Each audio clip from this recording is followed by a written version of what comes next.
Hello and welcome to our presentation on palm oil and tropical deforestation and their effects on the environment and our society.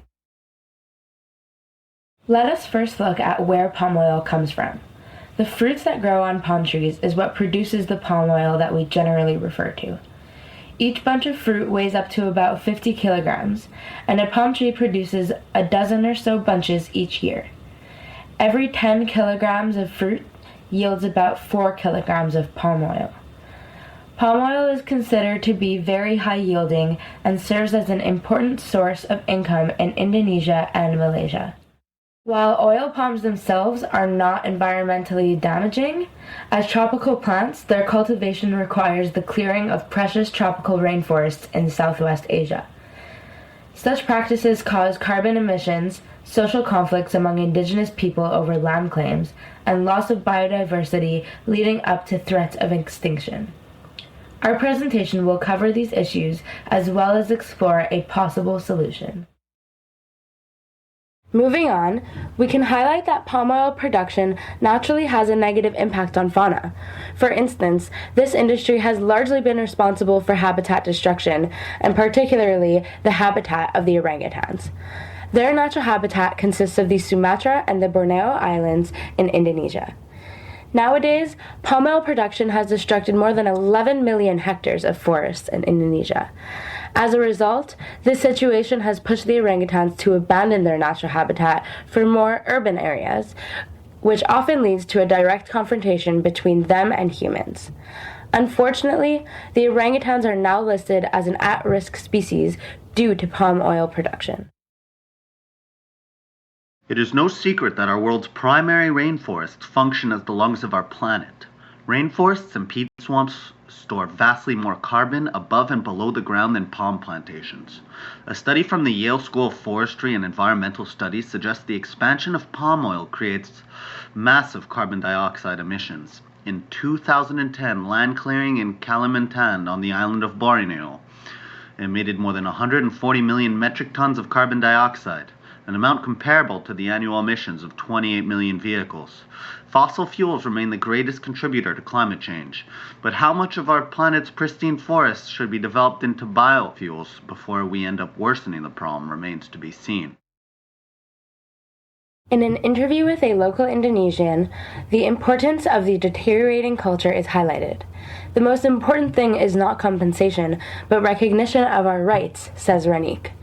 Companies have a lot of money to offer indigenous communities as compensation, but they're never frank about the impact of oil palm plantations. These are not just destroying our lands, but also our cultures. It comes as no surprise that the implementation of palm oil production has an effect on local communities. According to sustainablepalmoil.org, these effects include land grabs, loss of livelihoods, social conflict, and forced migration. Land grabs leads to the complications regarding previously agreed upon land ownership amongst the locals.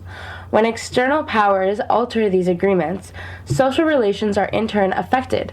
Greasy Palms explains that often village leaders agree to an oil palm plantation on their land without the entire community's agreement with the project. This leads to internal community conflict as well as forced migration. As we know, palm oil production destroys soil as well as pollutes water. This leads to changes in cultivation practices, which in turn affects food insecurity as well as contributes to the deterioration of the culture. A final thing that contributes to social conflicts is the increasing dependency that the locals gain on the plantations when it comes to jobs as well as money for food. This again alters their original way of life. Palm oil clearly is an issue for the destruction of forests and habitat species. However, some measures have been taken to improve the process by which palm trees are cultivated. The Roundtable on Sustainable Palm Oil is a multi-stakeholder non-profit organization that works to promote the cultivation and use of sustainable palm oil products through cooperation within the supply chain and open dialogue between its stakeholders. Its 8 principles underline in which the way the Roundtable addresses the challenge posed by palm oil production: protecting the environment, providing a livelihood for smallholders, and meeting the demand of a growing population. While these principles clearly address the key issues, the RSPO could still be improved in its management and its governance. It could give more importance to environmental organizations to have more weight in the decision-making process. Another issue is for the development of a monitoring technique in order to make sure that members are complying with regulations that are put in place. Finally, the RSPO has been criticized for its inability to take a strong stand to prevent forest destruction and protect habitats. To conclude, we have seen that the production of palm oil has many negative impacts at different levels. First, flora and fauna are both affected because of deforestation and habitat destruction.